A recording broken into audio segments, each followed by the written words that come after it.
Hello everyone, ఇప్పుడు మనం చూస్తున్న ఈ చర్చ్ మెదక్ డిస్టిక్లో మన తెలంగాణ రాష్ట్రంలో ఉంది. ఇది ఆసియా ఖండంలోనే అతిపెద్ద రెండవ చర్చిగా చెప్పుకుంటారు. ఇది మొదటి ప్రపంచ సమయంలో కరువుతో బాధపడుతున్న ప్రజలకు ఉపాధి కల్పించడానికి పనికి ఆహార పథకం కింద చర్చి నిర్మాణం ప్రారంభమైంది.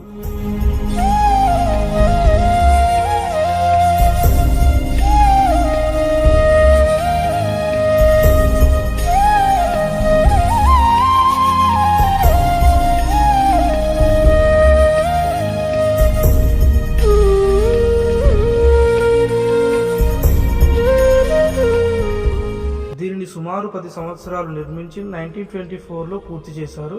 ఈ చర్చి వయస్సు ఇప్పుడు 102 సంవత్సరాలు ఉంటుంది.